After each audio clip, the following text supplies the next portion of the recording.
పెంచగలడు. కాలము ఆభరణముగా ఉన్నవాడని చెప్పడానికే చంద్రరేఖని పొంది ఉంటాడు. మోక్షం ఇయ్యగలిగిన వాడని చెప్పడమే చంద్రరేఖని ధరించి ఉండడం. ఇదే శశిశేఖర.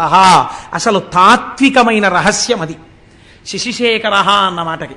సరే, కానీ మనం అంటాం సోమనాథలింగము అన్న విషయాన్ని ప్రస్తావన చేస్తాం. కానీ ఇది కూడా పరమ సత్యం. లేకపోతే జ్యోతిర్లింగం రాదుగా. మీరు చూడండి, మళ్ళీ ఇక్కడ ఒక చిత్రమైన మాట ఉందండి. శివ సంబంధమైన విషయాల్లో కొన్ని ఆశ్చర్యకరమైన మాటలు ఉంటాయి. మీరు కంచిలో ఉండేటటువంటి లింగం దగ్గరికి వెళ్ళి ఇది జ్యోతిర్లింగము అని మీరు అన్నారనుకోండి, శాస్త్రం అంగీకరించద్దండి. దాన్ని ఏమంటారంటే అష్టమూర్తుల యందు అది ఒక లింగము, పృథివీలింగము అని పిలుస్తారు. పంచభూత లింగాల్లో అదొకటి. అలాగే కాళహస్తి పెడితే అది వాయులింగం, అది జ్యోతిర్లింగం కాదు. అలాగే మీరు జంబుకేశ్వరం పెడితే జలలింగం, అది జ్యోతిర్లింగం కాదు. కానీ మీరు కొన్ని లింగాలు ఉన్నాయి, వాటిని జ్యోతిర్లింగములని పిలుస్తారు. చాలా జాగ్రత్తగా మీరు పట్టుకునే ప్రయత్నం చేయండి. శశిశేఖర అన్న దాని తత్వంలోంచి జ్యోతిర్లింగం అని పిలిచినప్పుడు మీరు ఒక స్తోత్రం చదువుతుంటారు సాధారణంగా. మీకు అందరికీ నోటికొచ్చరి సౌరాష్ట్రే సోమనాథంచ శ్రీశైలే మల్లికార్జునం ఉజ్జయిన్యాం మహాకాళం ఓంకారం అమలేశ్వరం అని ఆ శ్లోకం అంతా చెప్పి ఆ చిట్ట చివర మనం ఓ మాట చెప్తుంటాం, ఏతాని ద్వాదశ లింగాని అని స్వయం ప్రాతర్పటేన్నర అంటాం. ఇది ద్వాదశ జ్యోతిర్లింగ స్తోత్రము అని పిలుస్తాం. ఈ 12 మీరు జ్యోతిర్లింగములు అని పిలుస్తున్నారు కదండి. జ్యోతిర్లింగము అని పిలిచినప్పుడు లింగము జ్యోతి, ఈ 12 చోట్ల ఏముండాలి? న్యాయంగా దీపం ఉండాలి, జ్యోతి ఉండాలి. కానీ మీరు సౌరాష్ట్రం వెళ్ళారనుకోండి, సోమనాథ క్షేత్రానికి వెళ్ళారనుకోండి, అక్కడ మీకు దీపం కనపడుతోందా, శివలింగం కనపడుతోందా? శివలింగమే కనపడుతోంది. శ్రీశైలే మల్లికార్జునం, మీరు శ్రీశైలం వెళ్ళారనుకోండి, శ్రీశైలంలో మల్లికార్జున లింగం కనపడుతోందా, జ్యోతి కనపడుతోందా? లింగమే కనపడుతోంది. మరి మీరు ఈ 12 జ్యోతిర్లింగాలనడానికి, ఈ 12 జ్యోతిర్లింగాలంటే మిగిలిన కంచి ఇలాంటి చోట ఉన్న లింగాలు వీటికన్నా తేడాగా ఏమైనా ఉన్నాయా? మరి వాటిని జ్యోతిర్లింగాలను మీరు ఎందుకన్నారు? ఈ 12 ఎందుకు జ్యోతిర్లింగాలు అంటారు? ఏమైనా కారణం ఉందా? అలా ఎందుకు పిలుస్తారు అంటే దీన్ని రుద్రానికి ఉన్నటువంటి ప్రార్థన గజ్జె ఎందు చెప్పారు. ఆపాతాళ నభస్థలంత భువన బ్రహ్మాండమా విస్ఫురత్ జ్యోతిస్ఫాటికలింగమౌళి విలసత్పూర్ణేందు వాంతామృతై అస్తోకాప్లుతమేకమీశమనిశం రుద్రానువాకాన్ జపన్ ధ్యాయేత్ ఈప్సిత సిద్ధయే అన్నారు. ధ్యాయేత్, మీరు ఆ లింగము దగ్గరికి వెళ్ళి అడిగినప్పుడు ఇహమునందు కావలసిన సౌఖ్యము నుండి మోక్షము వరకు ఏదైనా ఇవ్వగలిగిన పరబ్రహ్మస్వరూపంగా శివలింగం ఉన్నది. మీకు దొంగో చీకట్లో తెలియలేదనుకోండి, దీపం పెట్టి చూడాలి, స్పష్టంగా తెలుస్తుంది. దీపాన్ని చూడడానికి ఇంకో దీపం అక్కర్లేదు, దీపమే అంతే. ఇంకా జ్యోతియే ప్రధానము స్పష్టతకు. ఈ లోకమునందు జ్ఞానము పొందాలన్నా ఝాయేత్ ఈప్సిత సిద్ధయే. నాకు మోక్షం కాదండి, ఏదో వ్యాధి తగ్గాలి, ఆల్ రైట్ తగ్గిపోతుంది. నీకు ఆ పూనికుంటే 3 ఏదో ఉద్యోగం రావాలి, వచ్చేస్తుంది నీకు. అందుకేనండి ఎవరైనా కష్టాల్లో ఉంటే దక్షారామం వెళ్ళమంటారు. 40 రోజులు 41 రోజులు దక్షారామంలో వెళ్ళి దర్శనం చేసుకోవాయా అంటారు. దక్షారామం భోగక్షేత్రం, అది ఎటువంటి భోగాన్నైనా ఇచ్చేస్తుంది మనిషికి, ఎటువంటి కోరికైనా తీర్చేస్తుంది. కాబట్టి జ్యోతిర్లింగము అంటే ఝాయేత్ ఈప్సిత సిద్ధయే. మీరు వెళ్ళి అలా చూసిన దాన్ని మళ్ళీ ఇక్కడ స్మరించి కూర్చున్నారనుకోండి, ఇది ప్రధానం. ఝాయేత్, చూసి కూర్చుని మళ్ళీ ఇక్కడ ఒక్కసారి స్మరిస్తే ఈప్సిత సిద్ధయే, మీ కోరిక తీరుతుంది. వేదం మీకు అభయం ఇచ్చింది. కాబట్టి కోరిక తీర్చడం దగ్గర నుంచి మోక్షం ఇవ్వడం వరకు చెయ్యగలిగినటువంటి శివలింగములు ఏమున్నాయో అవి జ్యోతిర్లింగములు. అటువంటి జ్యోతిర్లింగములు స్వయంభూ, అవి ఒకరు ప్రతిష్ఠ చేసినవి కావు. ఈశ్వరుడు చిత్ర విచిత్రమైన పరిస్థితుల్లో అలా వచ్చాడు. అలా ఎందుకు వచ్చాడు అన్నదాన్ని మనం 2గా చెప్తాం శాస్త్రంలో. ఎలా చెప్తామంటే, ఒకటి స్థల పురాణము అంటాం. ఇది ఎందుకు వింటామంటే, మీరు సోమనాథం వెళ్ళారనుకోండి, అయితే శ్రీశైలం వెళ్ళారనుకోండి, శ్రీశైలం వెళ్ళి మల్లికార్జున లింగాన్ని దర్శనం చేసేసుకుని వచ్చేసారనుకోండి, ఒక స్థాయిలో గొప్పదే ఇది. కానీ ఏమడుగుతామంటే, అయ్యా ఒక్కసారి దీని స్థల పురాణం చెప్పండి మాకు అని అడుగుతాం. అంటే ఎందుకు వచ్చిందో ఆ లింగం చెప్తారు. గుడిలోకి వెళ్ళిన తరువాత దర్శనం చేసుకున్నప్పుడు వినేటటువంటి స్థల పురాణమే మీరు జ్యోతిర్లింగముల యొక్క ఆవిర్భావ చరిత్రగా పురాణాంతర్గతముగా వింటే ద్విగుణీకృతమైనటువంటి ఫలితాన్ని దర్శనం చేసి ధ్యానం చేసిన ఫలితం ఎంతదో అంత ఫలితాన్ని ఇస్తుంది. ఇప్పుడు 12 జ్యోతిర్లింగాల్ని శివమహాపురాణాంతర్గతంగా మీరు విన్నారనుకోండి, అందుకు తీసుకొస్తారు. ఇప్పుడు మీకు ఏ ఫలితం వేస్తారంటే, మీరు ఈ దేశములో ఉన్న 12 జ్యోతిర్లింగాల్ని సశాస్త్రీయంగా ఎలా దర్శనం చెయ్యాలో అలా దర్శనం చేసేసినటువంటి ఫలితాన్ని మీ ఖాతాలో వేసేస్తారు. కనుక పురాణంలోకి వీటిని తీసుకొస్తారు. కాబట్టి ఇప్పుడు శశిశేఖర సోమనాథ జ్యోతిర్లింగమో వదిలిపెట్టేయచ్చా? వదిలిపెట్టకూడదు, స్మరించాలి. ఎందుకు వచ్చిందో చెప్పుకోవాలి ఒకసారి. చెప్పుకుంటే ఏమవుతుంది? మీరు ఇక్కడ స్మరిస్తున్నారు దాని కథని. అది స్మరించడం చేత స్వయంభూ అయినటువంటి పరమాత్మ ప్రసన్నుడై మీరు అది వింటున్నప్పుడు మీకు తెలియకుండానే మీరు ఆ సోమనాథ క్షేత్రం ఇలా ఉంటుంది అని మనస్సు అక్కడికి వెళ్ళిపోతుంది. అది వింటారు. ధ్యాయేత్, ధ్యానం చేసింది. మామూలుగా అయితే ఒక క్షణం చేస్తుంది, ఇప్పుడు ఒక అరగంట చేస్తుంది. అపారమైనటువంటి ఫలితాన్ని ఇచ్చేస్తుంది. అలా 12 జ్యోతిర్లింగాలు విన్నారనుకోండి, ఏమవుతుంది? అందుకని పురాణ శ్రవణం చెయ్యి అంటారు. ఇప్పుడు విన్నవాడికి ఏమవుతుంది? 12 జ్యోతిర్లింగాల దర్శనం చేసవచ్చే ఫలితం ఏదో అది వాడి ఖాతాలో వేసేస్తారు. అందుకే పూర్వం అందరూ వెళ్ళలేరని ప్రత్యేకంగా మన వాళ్ళు వెర్రివాళ్ళై పురాణం చెప్పించలేదండి. ఒక ఆయన్ని పట్టుకు తెచ్చుకుని, అయ్యా మాకు పురాణం చెప్పండి అంటే ఆయన ఓ పుస్తకం పెట్టుకుని చక్కగా చదువుతుంటే ఆయన చెప్తుంటే భక్తి శ్రద్ధలతో అలా వినేవారు. ఇది ఇలా ఉంటుందా అండి, దీనికి హేతు ఉంటుందా అండి అని అడిగేవారు కాదు. శ్రద్ధ అలా ఉంటుంది, ఈశ్వరుడు స్వతంత్రుడు, అలా చెయ్యగలడు, వాళ్ళకి ఆ విశ్వాసంతో వినేవారు. అందుకే 80 ఏళ్ళు రానివ్వండి, చక్కగా మోకాళ్ళు నొప్పి లేదు, బీపీ లేదు, షుగర్ లేదు, కళ్ళజోడు లేదు, ఇనప రాయల్లే ఉండేవారు. ఇంత పప్పు అన్నం, ఇంత చారుడు నెయ్యి, ఇంత ఆవకాయ కలుపుకొని శుభ్రంగా తినేసి త్రేయించి వెళ్ళిపోయేవారు. ఎందుకు ఉండేదంటే వాళ్ళకి భగవంతుని మీద విశ్వాసం లోపల జఠరాగ్నిగా ఉండేది. మనకు అన్నీ వేరువిరుపులే. అలా ఉంటుందా అండి? నీకు ఆకలి ఉండదు, అనుమానం సంశయాత్మ వినశ్యతి. కాబట్టి చూడండి, శశిశేఖర అన్న నామాన్ని వ్యాఖ్యానం చేస్తూ అంటారు, దక్ష ప్రజాపతికి 27 మంది కుమార్తెలు. ఆ 27 మంది కుమార్తెలే 27 నక్షత్రాలు, అశ్విని, భరణి, కృత్తిక, రోహిణి. వీళ్ళు ఈ 27 నక్షత్రాల్ని తీసుకెళ్ళి చంద్రుడికిచ్చి వివాహం చేశాడు. ఒక ఆయనకే ఇచ్చేశాడు, గొడవ లేదు, పండగ ఒక్కడే అల్లుడు వస్తాడు. అందుకని 27 ఆడపిల్లల్ని ఒక్కరికే ఇచ్చాడంటే పూర్వం దక్షిణ నాయకత్వము అని ఒకటి ఉండేది. మీరు నన్ను క్షమించండి, నేను పురాణాంతర్గతంగా ఇలాంటి మాట అనకూడదని అండం ఎందుకు అంటున్నాను, ఒక దక్షిణ నాయకత్వాన్ని సమర్థించడానికి. అనుకోండి, విజయనగర సామ్రాజ్యాన్ని పరిపాలించినటువంటి రామరాయల వారు అప్పుడప్పుడు ఏదైనా ఊరిడితే ఆ ఊళ్ళో తనని పోలిన పిల్లలు కనపడుతుండేవారట. దక్షిణ నాయకత్వం అంటే అలా ఉండేది. అంతమంది భార్యలతో ఉండేవారు. దశరథ మహారాజు గారికి 365 మంది భార్యలు ఉండేవారు. అలా పూర్వం ఆ దక్షిణ నాయకత్వం ఉండేది. అందుకని 27 ఆడపిల్లల్ని ఒక్క ఆయనకి ఇచ్చేసాడు ఆయన. ఈ 27 మంది భార్యలతో చంద్రుడు పాణిగ్రహణం చేసిన వాడు ఏం చెయ్యాలి? చక్కగా సంతోషంగా 27 మందితోటి కలిసిమెలిసి ఉండాలి.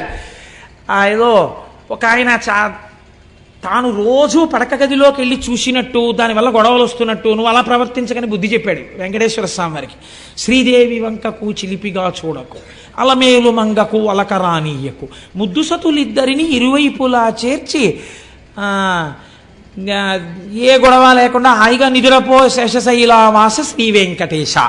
ఆయన ఎలా పడుకోవాలో, భార్యలతో ఎలా సర్దుకోవాలో ఈయన పాఠం చెప్పి అలా నిద్రపోమని చెప్పాడు. అదో విచిత్రం. అంటే భావన చేత స్వేచ్ఛ కలిగి తన్మయత్వంతో పాడుకున్నటువంటి వాడికి హద్దెక్కడుందండి? కాబట్టి ఆయన అలా దర్శనం చేయగలిగాడు. అంటే ఆయన ఎప్పుడో ఈయన అలా చూడడం, ఆవిడ కొంచెం కోపడ్డం అవి ఆయన చూశాడనమాట. అందుకని నువ్వు అలా అనవసరంగా గొడవలు తెచ్చుకోక, పొద్దున్నే ఒక అమ్మవారు చిన్నబుచ్చుకుంటే మాకు కష్టంగా ఉంటుంది, ఇద్దరిని సమానంగా చూస్తూ పడుకో అన్నాడు ఆయన. అది ఎంత బుద్ధి చెప్పాడో, ఎంత స్వాతంత్రం అండి. నాకు అలాంటి పాటలు వినపడినప్పుడు చాలా ఆనందంగా ఉంటుంటుంది. కాబట్టి సరే, ఇప్పుడు నేను దేని గురించి ప్రస్తావన చేయాలనుకుంటున్నానంటే 27 కన్యలతోటి భార్యలతోటి చంద్రుడు సంతోషంగా సమానంగా ఉండాలి. కానీ ఇక్కడ నేను ఒక్క మాట అంటే మీరు మరోలా అనుకోకండి, చంద్రుడి చరిత్ర ఎంతొక దోషం ఉంది. ఏమా దోషము? మీకు దేవీ భాగవతంలో మొదటిగా అదే. ఇప్పుడు నేను దాన్ని ప్రస్తావన చేస్తే దానికి మళ్ళీ వివరణ చేయాలంటే మహాప్రభావం 3 రోజులు పడుతుంది. ఎందుకు వచ్చిన గొడవ? అందుకని. కానీ ఆయన కొంచెం తొందరపడిపోవడం, యుక్తాయుక్త విచక్షణ లేకుండా ఏ స్త్రీ పట్ల అలా ప్రవర్తించడం మహాపాతకమని శాస్త్రం చెప్పిందో అలాంటి వాళ్లతో రమించడం కూడా చంద్రుడి చరిత్రలో ఒకచో ఉన్నది. దాని విశేషార్థం పక్కన పెట్టండి, మామూలుగా చరిత్ర యందు ఉన్నది. కాబట్టి ఈ అలవాటుకి ఫలితం ఎక్కడో రావాలి, రావడానికి కావలసినట్టుగా బుద్ధి కర్మానుసారిని నడిపించాలి, అందుకు నడిపిస్తోంది అసలు యథార్థం. ఇది శివుడు ఇస్తున్నటువంటి ఆ ధనస్సులోంచి వస్తున్నటువంటి పాప ఫలితం. మీరు అలా సమన్వయం చేసుకోండి, ఇప్పుడు ఎంత అందంగా వస్తుందో అది. ఇప్పుడు ఆయన ఏం చేశాడు, మళ్ళీ ఆయనకి 27 మందిలో రోహిణి ఒక్కత్తి బాగా నచ్చింది కాబట్టి ఆ రోహిణితోనే కాలం గడిపేవాడు. ఇది సహజంగా మిగిలిన 26 మందికి కూడా చాలా బాధ కలిగింది. 27గురిని స్వీకరించిన వాడు 27గురితో సమానంగా ఉండాలి, కానీ ఒక్క రోహిణితోనే ఉంటున్నాడు. వాళ్ళు ఎంత బాధతో మాట్లాడారో తెలుసా అండి. తండ్రి గారి దగ్గరికి వెళ్ళి, నేను అన్ని పద్యాలు చెప్తూ కూర్చుంటే 42 రోజులు ఏంటి, ఆయన చెప్పినట్టు సంవత్సరం అయిపోతుందో ఏమిటో గొడవ అని బెంగెట్టుకుని 1-2 పద్యాలు మాత్రమే చెప్తున్నాను. అందరి నేల ఇట్లు జలజారికి నిచ్చితివి, ఒక్క రోహిణీ సుందరినిచ్చినన్మిగుల సొంపుగా నుండెడిది, ఎక్కడేని మాకుందక భర్త చిక్కకయే గొడ్డైపోవునో పృథ్వీ. తండ్రి ఈ వందురు ఎట్లు పాయుదుము, వల్లభు కొల్విటు చెందుమాకి కన్నని అడిగారు. ఎంత కష్టంతో కూడుకున్న మాట అడిగారో చూడండి.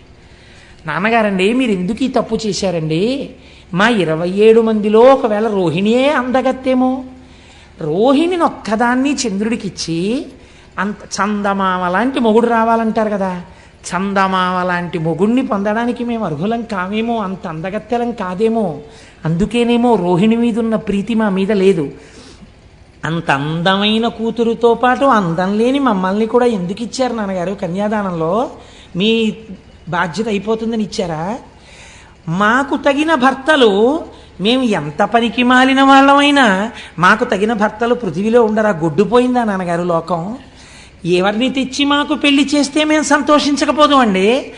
భర్త యొక్క మనస్సు చూరగొనని మా జన్మ మాకెంత బాధగా ఉందో తెలుసా నాన్నగారు. ఎంత గొప్పగా మాట్లాడారండి వాళ్ళు, ఎంత అందమైన పద్యం పడిపోయిందో చూడండి. నాన్నగారండి గొడ్డుపోయిందా లోకం, మమ్మల్ని ఎందుకు ఇచ్చారు నాన్నగారు చంద్రుడికి 27 మందిని, ఒక్కతే అందంగా ఉంది, అందమైన రోహిణితో ఆయన ఉంటున్నాడు. అసలు మా జన్మలో మేము భర్త గారితో కలిసి ఉండి భర్త గారు మా వల్ల సంతోషపడ్డారన్న రోజు మా జీవితంలో మేము చూస్తామా నాన్నగారు అన్నారు. దీనికి వాళ్ళు చేసిన పాపం ఏమిటండి? తండ్రి మనస్సు ఈ మాట విన్నప్పుడు ఎంత కుందుతుంది. కాబట్టి ఆయన చరచరాలేసి, అసలే దక్ష ప్రజాపతి ఎదర వీరభద్ర విజయం వస్తుంది కదా, గబగబా పంచ పైకి పట్టుకుని చంద్రలోకానికి వెళ్ళాడు. ఆయన అల్లుడు గారు ఎదురొచ్చారు, తీసుకొచ్చారు, కూర్చోబెట్టారు. కూర్చోబెట్టిన తర్వాత, అబ్బాయి నీ పరిస్థితి అంతా బాగోలేదయ్యా, నీకు 27 పిల్లలు ఇచ్చాను. ఇచ్చినప్పుడు చక్కగా మామయ్యగారండి బాగున్నారండి, చక్కగా ఉంటుందండి, మీరు వచ్చినప్పుడు ఎంత సంతోషంగా ఉంటారో చూద్దురుగానండి అన్నావు. నీ మీద అప్పుడే పితూరీలు ప్రారంభమయ్యాయి, ఒక్క రోహిణితో ఉంటున్నావుట. ఇలా ఉండడానికి వీల్లేదు. 27 పిల్లల కంటి వెంట నీళ్లు రాకూడదు, అందరినీ సమానంగా చూస్తావా? అసలు దక్ష ప్రజాపతి. తప్పకుండా మామయ్యగారండి అన్నాడు. అయిపోయింది. అమ్మా నేను చెప్పానమ్మా, ఇంకా మీకేం ఇబ్బంది ఉండదు, ఈ మాట మీరు సంక్రాంతికి వచ్చినప్పుడు సంతోషంగా వస్తారు అని వెళ్ళిపోయాడు దక్ష ప్రజాపతి. అంటే నిజంగా సంక్రాంతి అనుకోకండి, నేను ఒక మాట అన్నానంతే. ఇప్పుడు వెళ్ళిపోయిన తర్వాత మళ్ళీ ఎవరో వచ్చి చెప్పారు, పాపం 26 అలాగే ఏడుస్తున్నారండి, మీ అల్లుడి గారి ప్రవర్తనలో ఏమీ మార్పు లేదు, ఎక్కడ చూసినా రోహిణితోటే ఉంటాడు, మిగిలిన 26 మంది జోలికి ఎప్పుడూ వెళ్ళాడు. పాపం ఓసారి మీరు చెప్పారు, ఆయన వినడు, ఏమిటో వాళ్ళ బతుకు అంతేనా అన్నారు. అనేటప్పటికీ ఇప్పుడు ఆయనకి ఎందుకు కోపం వచ్చిందంటే, నా మాట వినలేదని కోపం వచ్చింది. ఆయన ఎటువంటి ఆలోచన వచ్చిందో చూడండి. ఆ కోపంలో క్షయవ్యాధి ఉన్నటువంటి వాడికి తొందరగా దగ్గరగా వెళ్ళడానికి, ఆ ఉచ్ఛ్వాస నిశ్వాసలని లోపలికి పీల్చడానికి, వారి నోటి ఎంగిలిని తన నోటిలోకి తీసుకోవడానికి ఎవరు ఇష్టపడరు, ఎందుకంటే వీళ్ళకి క్షయ వస్తుందని. కాబట్టి ఆయన అన్నాడు, నీ విశృంఖలత్వానికి నేను అడ్డు వేస్తాను, కాబట్టి నువ్వు క్షయవ్యాధి పీడితుడవగుదువుగాక. ఆయన ఉద్దేశం ఏమిటి? పూర్వం సంతోషపడినట్టు రోహిణి కూడా నీ దగ్గరికి రానివ్వదు, క్షయ వచ్చింది కాబట్టి. ఇప్పుడు శుశ్రూష చేయడానికి భార్యలని మాత్రం మిగిలిన వాళ్ళని పిలుస్తావు, నీ బతుకు బయటెడుతుందన్నాడు. క్రోధంలో అదుపు తప్పిన మాట వచ్చేసింది మామగారు నోటి వెంట. వచ్చి నువ్వు క్షయవ్యాధి పీడితుడు వగుదువుగాక అన్నాడు. ఈయనకి క్షయవ్యాధి వచ్చింది, కానీ దేవతలందరికీ భోజనాలు పోయి ఉపవాసాలు చేసి న్యూరోబియాన్ ఇంజక్షన్లు చేయించుకోవలసి వచ్చింది. వాళ్ళందరూ నీరసపడిపోయారు. ఇదేంటండి చంద్రుడికి క్షయవ్యాధి వస్తే దేవతలకి నీరసం రావడం ఎందుకు అంటే ఇక్కడ ఒక పెద్ద మర్మం ఉంది. చంద్రుడు బాగా ప్రకాశిస్తే ఆయన యొక్క అనుగ్రహం చేత ఓషధులు ప్రకాశిస్తాయి. ఓషధులు బాగా ప్రకాశిస్తే ఆ ఓషధులతో కూడినటువంటి ద్రవ్యములతో యజ్ఞం చెయ్యాలి. ఈ యజ్ఞంలో ఓషధుల్ని కూడా వేస్తే ఈ హవిస్సులు దేవతలు తీసుకుంటారు. దేవతలు తీసుకుని వాళ్ళ ఆకలి తీరితే వాళ్ళకు మనకు మంగళములను ఇస్తారు. దేవతలకి హవిస్సులు లేవు, లోకాలకి మంగళాలు లేవు. ఇటు వీళ్ళు మాడిపోయారు, అటు వాళ్ళు మాడిపోయారు. ఎందుకు వచ్చింది ఇదంతా? చంద్రుడికి క్షయవ్యాధి వచ్చింది. కాబట్టి ఇప్పుడు ఇది ఎవరి సమస్య అయి కూర్చుంది? చంద్రుడి వ్యక్తిగత సమస్య కాదు, అన్ని లోకాల సమస్య. ఎంత చిత్రంగా పరిణమించిందో చూడండి విషయం. ఇప్పుడు వీళ్ళందరూ మాట మాట్లాడుకున్నారు. అత్రి మహర్షిని పిలిచారు. అందరూ కలిసి చతుర్ముఖ బ్రహ్మగారి దగ్గరికి వెళ్ళారు. పెద్ద ఆయన పాపం ఆయన్ని అడుగుతారు అందరూ. ఆయన దగ్గరికి వెడితే చూడండి, మనం సాధారణంగా ఓ మాట అంటాం, ఏమండి వీడు ఇలా తప్పు చేశాడు, కొంచెం చేయనంటే వీడికి చెయ్యాలి ఉపకారం. వీడికండి చెయ్యాలి? మీరు తండ్రి, మీరు మర్చిపోయారేమో. వీడు చేసిన తప్పుడు పనులన్నీ నాకు బాగా గుర్తున్నాయి.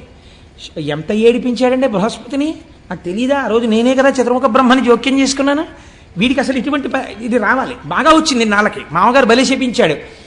కానీ ఇగో వీళ్ళ కోసం ఓ మార్గం చెప్పక తప్పదు అని చెప్తాడు. చూసారా ఓ పెద్ద ఆయన? అలాగే చెప్పాడు బ్రహ్మగారు. ఆ పద్యం వినండి ఎంత గొప్పగా పడిందో.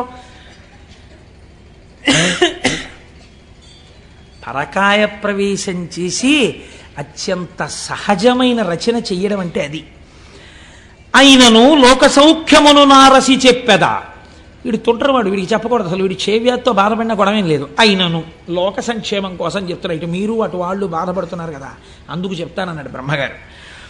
ఆ ప్రభాసమాన్యూనత రాఘహారియగు నొద్దిక వీడట చేరి శంకరున్ పూనిక కొల్చుచున్ తపసుభూని వసించిన కొన్ని నాళ్లకి గ్లానిని మాన్పగాగలదు కాలహరుండు దృఢంబు పొండికన్. నేను చెప్తున్నాను రా ఉపాయం. ఏమీ లేదు, వీడు ప్రభాస క్షేత్రానికి వెళ్ళాలి. వెళ్ళి సముద్రపు ఒడ్డున ఉంది, అది అరేబియా మహాసముద్రం అని ఇప్పుడు మనం పిలుస్తున్నామే. ఆ సముద్రపు ఒడ్డుకు వెళ్ళి కూర్చుని ఆ ప్రభాస క్షేత్రంలో ఓ గుంట తవ్వి అందులో ఒక పార్థివలింగాన్ని పెట్టుకుని పంచాక్షరీ మహామంత్ర జపాన్ని మృత్యుంజయ మహామంత్రంతో కలిపి అనుష్ఠానం చేయాలి. ఎందుకని? క్షయం వచ్చేసింది కాబట్టి మృత్యుంజయ మంత్రంతో కలిపి అనుష్ఠానం చేయాలి. ఎంత శాపం ఉన్నా ఇటు బ్రాహ్మణ వాక్కుని కాపాడి అటు వీడు చచ్చిపోకుండానూ కాపాడాలంటే పరబ్రహ్మమునకు తప్ప వేరొకడికి సాధ్యం కాదు. కాబట్టి శంకరుడు మాత్రమే చెయ్యాలి పని. వీడిని పార్థివలింగాన్ని అర్చన చెయ్యమనండి అన్నారు. ఆ మాట చూడండి. ఉద్దిక వీడట చేరి, బ్రహ్మగారు మాట్లాడేటప్పుడు ఈయన్ని అండం. ఆ చికాకుంది చంద్రుడి మీద, ఆయనకి కోపం ఉంది. అందుకని వీడిని అక్కడికి వెళ్ళమనండి. ఎంత బాగా అన్నాడు చూడండి. ఒద్దిక వీడట, అక్కడైనా బుద్ధిగా కూర్చోవాలి. మళ్ళీ అక్కడికి వెళ్ళి కూర్చుని ఏదో పనులు మొదలెట్టకూడదు, మళ్ళీ ఏదో శాపాలు తెచ్చుకోకూడదు, మళ్ళీ నా దగ్గర రాకూడదు. ఒద్దిక అక్కడ కూర్చుని శివుడి గురించి ఆరాధన చేయమనండి, పోమనండి అక్కడికి. అలాగేనండి బాబాయ్ అన్నాడు ఇప్పుడు అని. ఇప్పుడు బయలుదేరి ప్రభాస క్షేత్రం చేశాడు. ఏం చేస్తాడు? చేసిన పాపం అనుభవించాలి, వచ్చింది శిక్ష. కాబట్టి ఇప్పుడు అక్కడ కూర్చుని పంచాక్షరీ మహామంత్రాన్ని మృత్యుంజయ మహామంత్రంతో అనుసంధానం చేశాడు. ఇది ప్రసన్నుడు అంటే ఎవడు వ్యాధినిచ్చాడో వాడే శివాశర వ్యాయాతవ తయానో రుద్రమృడయా రక్షించాలి. ఇప్పుడు వెళ్ళి కూర్చుని జపం మొదలెట్టాడు. కొన్ని కోట్ల జపం అయిపోయింది. అయిపోయిన తరువాత చంద్రోద్భాసిత శేఖరే స్మరహరే గంగాధరే శంకరే సర్పైర్భూషిత కంఠకర్ణ వివరే నేత్రోద్ధవైశ్వానరే దంతిత్వకృత సుందరాంబరధరే త్రైలోక్య సారే హరే మోక్షార్థం కురు చిత్త వృత్తి మమలాం అంతైస్తు కింకర్మభిః అంటారు శంకరాచార్యుల వారు. అటువంటి స్వరూపంతో భగవానుడు శంకరుడు ప్రత్యక్షమయ్యాడు. స ఉమ పార్వతీ సహితుడై ప్రత్యక్షమయ్యాడు. క్షయవ్యాధితో శుష్కించిపోయి ఉన్నాడు చంద్రుడు. ఏనాయనా ఏమిటి నీ అభీష్టం అని అడిగాడు. అయ్యా నాకు క్షయవ్యాధి తగ్గిపోవాలండి అన్నాడు. ఇప్పుడు నీ క్షయవ్యాధి పోతుంది అని పరమాత్మ అనగలరు అంటే ఎవరి మాట పోయింది? దక్ష ప్రజాపతి మాట పోయింది. అంటే నే శాపం పెట్టేవాడిని, నువ్వు రక్షించేవాడివా అంటాడు. కాబట్టి ఇప్పుడు ఇద్దరిని దృష్టిలో పెట్టుకోవాలి. అటు పెద్ద ఆయన మాట నిలబడిపోవాలి, ఇటు పిల్లాన్ని రక్షించాలి. ఇంత తప్పు చేసి ఉన్నవాడైనా తన పాదములు పట్టుకుంటే బుద్ధిని కూడా సంస్కరించాలి. అందుకే ఆ తర్వాత చంద్రుడు 27 భార్యలతో సమానంగా లేడన్నటువంటిది లేదని చెప్పడానికి ఉదాహరణే చాంద్రమానంలో మీరు చెప్తున్న తిథులు కదండి. లేకపోతే చంద్రమానంలో ఎలా జరుగుతున్నాయి తిథులన్నీ? చంద్రుడు కూడుతున్నాడు కదా నక్షత్రాలతోటి. కాబట్టి ఇప్పుడు బుద్ధిని మార్చాడు. అదే కదండి, మరి అందుకేగా రుద్రశబ్దం వాడారు మీరు. ధర్మం వైపుకు మారుస్తాడు బుద్ధిని అనే కదా మీరు రుద్రశబ్దం వాడారు. కాబట్టి ఇప్పుడు ఏం చేశాడు? బుద్ధిని ముందు మార్చి అటు పెద్ద ఆయన మాట నిలబెట్టాలి దక్ష ప్రజాపతి. కాబట్టి అన్నాడు, నీకు క్షయ ఉంటుంది కానీ 15 రోజులు క్షీణిస్తావు, 15 రోజులు వృద్ధి పొందుతుంటావు. కాబట్టి ఇంకా క్షయ పూర్తిగా లేదు కాబట్టి నశించిపోవు, ఎప్పుడూ హాయిగా ఉంటావు. సరికదా పిల్లాడా, ఎప్పుడైనా ఎవరైనా నీ పాత కథలు తలుచుకోకుండా నువ్వు పూర్తిగా ఇప్పుడు గొప్పవాడివయ్యావు, నీ చరిత్రే మారిపోయింది, నువ్వు సద్బుద్ధున్నవాడివి, నా చేత అనుగ్రహింపబడిన వాడివని తెలుసుకోవడానికి, నాతో కలిపి నీ దర్శనం చెయ్యడానికి నా పేరే నీతో కలుపుకుంటాను, చంద్రశేఖర అని పిలిపించుకుంటానని ఆ చంద్రుణ్ణి చేసి నెత్తిన పెట్టుకున్నాడు. ఏమి ఔదార్యమూర్తి అండి పరమాత్మ. ఇది ఆయన కారుణ్యం అంటే. నీకేమిటి బెంగ? కాలమునకు వశుడు కాని వాడను నేను, నా నెత్తి మీద నిన్ను పెట్టుకున్నాను రా. చతుర్ముఖ బ్రహ్మగారు అన్నాడు, వీడును పోయి ఉద్దికను అన్నాడు. ఆయన అన్నారు, తప్పు అందరూ చేస్తారులే నాన్న, చేసావు, నీ బుద్ధి మార్చుకో. నీ బుద్ధి మారింది, ఇప్పుడు నిన్ను నెత్తి మీద పెట్టుకుంటాను. ఇప్పుడు మీకు ఇది విని ఏమైంది? శశిశేఖర, తప్పులు జరిగిన వాటికి వేళ్ళు విరవకండి. ఇంత కారుణ్యమూర్తి అయిన శంకరుడి పాదాలు పట్టుకున్న వాడికి ఒక్కసారి పట్టుకుంటానని పూనికతో నిలబడితే మిమ్మల్ని కూడా నెత్తి మీద పెట్టుకోవడానికి ఆయన సిద్ధంగా ఉన్నాడు కదండి. అందుకని శశిశేఖర, అందుకని నెత్తి మీద చంద్రుణ్ణి పెట్టుకున్నవాడా అని ఈయన్ని పిలవలసి వచ్చింది. ఆయన క్షయవ్యాధి పోయింది, చాంద్రమానం వచ్చింది. ఇప్పుడు ఈ చంద్రుడు పార్వతీదేవికి గొప్ప భక్తుడయ్యాడు. అందుకే మనుశ్చంద్ర కుబేరశ్చాలోపాముద్రా చ మన్మద అగస్తీరగ్ని సూర్యశ్చ ఇంద్రస్కంధస్తథైవ చ అని క్రోధభట్టారకో దేవ్యా ద్వాదశామి ఉపాసకా 12 మంది అమ్మవారి మహాభక్తులలో ఈయన కూడా ఒకడయ్యాడు. అయితే ఇక్కడ ఒక చిత్రం జరిగింది. శంకరుణ్ణి చూసి అన్నారు, స్వామి చాలా బాగుందండి, మీరు నెత్తి మీద చంద్రుణ్ణి పెట్టుకున్నారు, శశిశేఖర అన్న నామం మీకు వచ్చింది, అంతవరకు మేము ఒప్పుకున్నాం. అదే సోమనాథలింగం. స ఉమానాథుడు ఒక అర్థం. అంటే పార్వతీదేవి పక్కన ఉన్నటువంటి కారుణ్యమూర్తి, సశక్తిపరుడు కాదు. సోముడు అంటే చంద్రుడు. సోముడు ప్రార్థన చేశాడు, నన్ను ఇంత అనుగ్రహించిన నీవు ఉత్తరోత్తర ఎవరొచ్చినా రక్షించడానికి ఇక్కడే వెలియవలసినది అన్నాడు. జ్యోతిర్లింగమయ్యాడు. అందుకే అది స్వయంభూలింగాలలో జ్యోతిర్లింగాలలో మొట్టమొదటి లింగం. మీకు తెలిసి వెళ్ళినా తెలియక వెళ్ళినా దీర్ఘకాలం పీడించేటటువంటి వ్యాధులు నయమవుతాయని, భవిష్యజ్జన్మలలో చేసిన పాపముల వలన భయంకరమైన వ్యాధులు, కుష్ఠవ్యాధి వంటి వ్యాధి రావలసినటువంటి పాపములు ఖాతాల్లో ఉండిపోయినా అవి భగ్నమైపోతాయని, సోమనాథలింగ దర్శనం చెయ్యాలని మనకి శాస్త్రం చెప్తోంది. మమ్మల్ని అనుగ్రహించి గోపాలకృష్ణ గారు తీసుకెళ్ళబోతున్నారు సోమనాథలింగ దర్శనానికి ఏప్రిల్లో. కనుక ఒకరన్నారు, అయ్యా ఇక్కడ వరకు బాగుందండి, చాలా బాగుంది, సోమనాథలింగ దర్శనం చెయ్యవలసిందే. ఈ లింగం మీద కన్నుబడే ఈ దేవాలయాన్ని ఎన్ని మాటలు ధ్వంసం చేశారో కొందరు. ధ్వంసం చేస్తే మహానుభావుడు ఉక్కు మనిషి అనిపించుకున్నటువంటి భారతదేశపు ఉప ప్రధాని చేసినటువంటి సర్దార్ వల్లభభాయ్ పటేల్ గారు, ఆయన ఆధ్వర్యంలో ఒక కమిటీ ఏర్పడి సోమనాథ దేవాలయాన్ని పునర్నిర్మాణం చేసి అత్యద్భుతమైన దేవాలయంగా రూపుదిద్దారు ఇప్పుడు. కాబట్టి ఈ చంద్రశేఖరుణ్ణి దర్శనం చేసిన మాట యథార్థం అయితే, అయ్యవారు ఇక్కడ చంద్రుణ్ణి పెట్టుకున్నాడు అనుకోండి, చాలా బాగుంది స్వామి, ఇక్కడ నువ్వు చంద్రుణ్ణి పెట్టుకున్నావు అనేసి మీరు వెళ్ళిపోగలరండి ఇంటికి. మా స్వామి పరమాచార్య స్వామి ఒక మాట చెప్పారు. ఆయన అన్నారు ఒక రోజున, ఆయన నాకు ప్రాణం అండి మహానుభావుడు, అలా వెళ్ళిపోతూ ఎక్కడో కూర్చునేవారు, ఏదో గుర్తొచ్చేది, ఆకాశంలో చంద్రుణ్ణి చూస్తే ఓ నవ్వు నవ్వేవారు. నవ్వు నవ్వి ఆయన అన్నారు, మౌళౌ గంగా శశాంకౌ కరచరణతలే శీతలాంగా భుజాంగా వామే భాగే దయార్ద్రా హిమగిరి దుహిత చందనం సర్వగాత్రే యుద్ధం శీతం ప్రభూతం కనక సభానాథ సోఢుం క్వశక్తి చిత్తే నిర్వేదతస్తే యది భవతి నతే నిత్యవాసో మదీయే అన్నారు. ఈశ్వర, మాకు కొంచెం ఆశ్చర్యంగా ఉంటుందండి. మొన్ననే కదా పుష్యమాసం వెళ్ళిపోయింది. ఆర్ద్రా నక్షత్రమేమో శంకరుడికి ప్రీతి, శ్రవణ నక్షత్రమేమో మా స్వామి వెంకటేశ్వర స్వామి వారికి ప్రీతి. శివకేశవులని రెండు ఎక్కడ ఉన్నాయండి? ఉన్న ఒక్క మూర్తిగా ఒక్కసారి అలంకారం చేయించుకుని మనని సంతోషపెడతాడు, ఒకసారి అభిషేకం చేయించుకుని సంతోషపెడతాడు. కాబట్టి ఆయన అన్నారు, మౌళౌ గంగా శశాంకౌ. ఈశ్వర, నీ తలలో ఇప్పటికే గంగమ్మ ఉంది. ఆ గంగమ్మ ఉత్తినే కూర్చుంటుందా? ఎప్పుడు కదులుతుంది, ప్రవహిస్తుంది. నీరు అలా స్టాగ్నెట్ అయి ఉండిపోతే కుళ్ళుకంపు వస్తుందండి. అందుకని తిరుగుతుంటుంది ఆ జటాజూటంలో. అలా తిరుగుతుండడంలో ఏమవుతుంది? కిందకి ఇలా కారిపోతుంటుంది. ఆ నీళ్లతో నీ ఒళ్ళే ఏమవుతుంది? ఎప్పుడూ తడిసిపోతుంది. ఎప్పుడు శంకరుడి దగ్గరికి వెళ్ళి ఇలా ముట్టుకుందామన్నా పార్వతీదేవి చల్లగా తడిసిపోయి ఉంటాడు. అబ్బా తుడుచుకోండి అంటుంది, మళ్ళీ తుడుచుకుంటాడు, మళ్ళీ తడిసిపోతుంటాడు. కాబట్టి ఈశ్వర, ఇప్పటికే గంగ ఉంది, అది చల్లగా ఉంటాయి నీళ్లు. చాలదన్నట్టు ఇప్పుడు ఏం చేసావు? చంద్రుడిని తెచ్చి నెత్తి మీద పెట్టుకున్నావు. కాబట్టి ఇప్పుడు నీ తలకాయ ఎంత చల్లగా ఉండాలి? ఎప్పుడు పెట్టుకున్నావో ఆ సోముణ్ణి, తలకాయ ఎంత చల్లతనంతో దిమ్మెక్కిపోయి ఉండాలి. నిజానికి ఎంత చల్లతనమో, ఎంత చల్లగా ఉందో, తల నిమ్మెక్కిపోయింది అంటుంటాం మనం.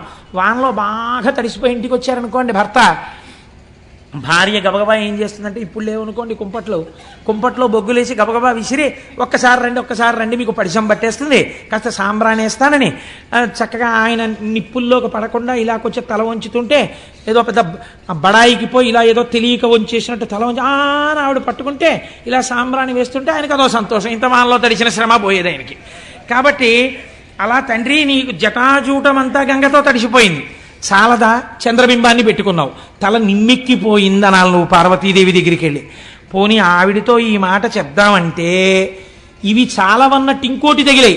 పోనీ తలొక్కటేనండి నిమ్ముకుపోయినట్టుంటుందంటే, శీతలాంగా భుజాంగా. పావులు ఒంటికి కుండలీకృత కుండలేశ్వర కుండలం వృషవాహనం నరదాది మునీశ్వర స్తుత వైభవం భువనేశ్వరం. ఆయనకి చెవులకి పావులే, కంఠంలో పామే, భుజాలకి పాములే, పాదానికి వాసుకి చుట్టుకుని ఉంటాడు. వాసుకి ఇద్దరికి ఆభరణం ఉంటుంది, నారాయణుడికి ఇటు శివుడికి వాసుకి చుట్టుకుని ఉంటాడు. వాళ్ళు చుట్టుకుంటే మీకేమిటండి బెంగ అంటారేమో. పాము అడుగు భాగం చాలా చల్లగా ఉంటుంది. ఇంత చల్లగా ఉన్న పాములు ఒళ్ళంతా చుట్టుకున్నాయి, పైన అంటుంటాలి. ఒళ్ళంతా పాములు సాధారణంగా పైన చలేస్తే తడిసిపోతే ఏదో ఒళ్ళంతా ఇలా దగ్గర పెట్టుకుని అంటారు. ఇవి చలి, ఒళ్ళంతా ఇవే. వీటిని ఏమైనా అన్నామంటే ఇంకా పాకుతాయి, ఇంకా చలి. ఒళ్ళంతా చల్లగా ఉంటుంది. పోన్లేవయ్యా, ఎవడైనా ఏం చేస్తాడు ఇంత చల్లగా ఉంటే? మరోలా అనుకోకండి, మర్యాదకి చెప్తున్నాను. ఉత్తర క్షణంలో ఉష్ణాన్ని పొందాలంటే వెళ్ళి భార్యను ఆలింగనం చేసుకోవాలి, కాస్త వెచ్చటి సుఖాన్ని పొందాననుకోవాలి. పోనీ అలా వెళ్ళి నువ్వు మీ ఆవిడ్ని కౌగిలించుకున్నావు అనుకో, ఆవిడిటువంటిది. వామే భాగే దయార్ద్రా హిమగిరి దుహిత. ఆవిడ హిమవంతుడి కూతురు, పైగా ఆవిడెప్పుడు ఎలా ఉంటుంది? దయార్ద్ర, దయతో తడిసిపోయి బిడ్డల్ని ఎలా రక్షిద్దామని పరమదయతో తడిసిపోయి ఆవిడ ఉంటుంది. పైగా హిమవంతుడి కూతురు కాబట్టి చల్లని తల్లి. అమ్మలగన్నయమ్మ ముగురమ్మల మూలపుటమ్మ, చాలా పెద్దమ్మ, చల్లని అమ్మ. చల్లని తల్లి అంటే అంటాం కదా, నువ్వు చల్లని తల్లి. దృశాద్రాఘీయస్యాదర దళిత నీలోత్పల రుచాదవీయం సందీనం స్నపయ కృపయా మమ పిశివే అంటారు శంకరాచార్యుల వారు. అలా అపారమైన దయ కళ్ళల్లోంచి కురిపించేస్తుంటుంది. ఒళ్ళేమో హిమవంతుడి కూతురు కాబట్టి తండ్రి గారి పోలికలు వచ్చాయి పిల్లకి. పిల్ల చల్లగా ఉంటుంది, ఎప్పుడు వెళ్ళి కొంచెం వెచ్చగా ఉంటుందేమో అని కౌగిలించుకొని ఎడం పక్కన ఎట్టుకుంటే ఇంకొంచెం చలొచ్చింది. పోన్లేవయ్యా, కుడివైపు ఏమైనా కొంచెం తగ్గుతుందేమో అనుకుంటే భక్తులందరూ వచ్చి చందనం సర్వగాత్రే. కాస్త చలిమంటేసిన వాడు, ధూపం వేసిన వాడు తక్కువ. స్వామికి చందనం రాయాలండి, బొట్టెట్టాలండి అని చందనం రాశారు. అబ్బా, ఎంత చలయ్యా స్వామి నీకు, ఎంత వణికిపోవాలి నువ్వు, గడగడగడగడగడగడ. పోనీ ఇక్కడతో ఊరుకున్నావా? యుద్ధం శీతం ప్రభూతం కనక సభానాథ సోఢుంక శక్తి. అందరూ పుష్యమాసంలో హేమంత ఋతువులో బయటికి రావడానికి కూడా ఇష్టపడక చలేసేస్తోందని దుప్పట్లు కప్పుకుని ముసుగెట్టుకు పడుకుంటే నీ నెత్తి మీద ధారాపాత్ర పెట్టి చాలదన్నట్టు సన్నటి ధార ఇలా ఉనికిపోతూ, పోనీ చక్కగా ఏదో మా స్వామి శ్రీమన్నారాయణుళ్ళ చక్క నీకేమైనా సుప్రభాతం చెప్పి చామంతి పూల దండలేసి నీకు చక్క ధూపం వేసి పొద్దున్నే బాలభోగం అని ఏమైనా వేడిగా కట్టు పొంగల్ చక్ర పొంగల్ తీసుకొచ్చి పెడతారా? నీకు అభిషేకాలు మొదలెడతారు పొద్దున్నే. పాపం నీకు పూజ ఎప్పుడు, నీకు అలంకారం ఇప్పుడు 11 అయ్యాక. తెల్లారకట వీళ్ళందరికీ మాత్రం స్వెట్టర్లు వేసుకుంటారు, మంకీ క్యాప్లు పెట్టుకుంటారు, గుళ్ళోకి వస్తారు. వీళ్ళు మాత్రం తలకో చెంబు నీళ్లు పట్టుకొచ్చి నీ మీద పోసేస్తుంటారు. అయ్యయ్యో ఈశ్వరా, ఎంత చలయ్యా నీకు పరమాత్మ. సోడుంక శక్తి, ఇంత చల్లగా ఉందే నీ పరిస్థితి, ఎలా తట్టుకుంటున్నావయ్యా వణకకుండా అని వెంటనే అన్నారు. నాకు అర్థమైంది ఎందుకు నీకు శక్తి వచ్చిందో తెలుసా? చిత్తే నిర్వేదతస్తే యది భవతి నతే నిత్యవాసో మదీయే. ఎప్పుడు ఆశలతో కోరికలతో ఏడుస్తూ దుఃఖంతో అటు పరిగెడుతూ ఇటు పరిగెడుతూ వేడిక్కిపోయిన నా హృదయంలో కూర్చుని కూర్చుని ఈ వేడి తగిలి ఇంత చల్లతనానికి సరిపోలేదు, అందుకే ఇంత చల్లవన్నీ పెట్టుకున్నావు అన్నారు. ఎంతటి కారుణ్యమూర్తివయ్యా శశిశేఖర. చంద్రశేఖరుడిగా కూడా ఇక్కడ కూర్చోవడం వల్ల ఇంత చల్లతనం నీకు సరిపోలా, వేడిక్కిపోయావు మా చిత్తముల యందుండేటటువంటి సెగకి. కాబట్టి మేము ఇటువంటి వాళ్ళం తండ్రి, మా మనస్సులు ఎలా చల్లబడతాయి?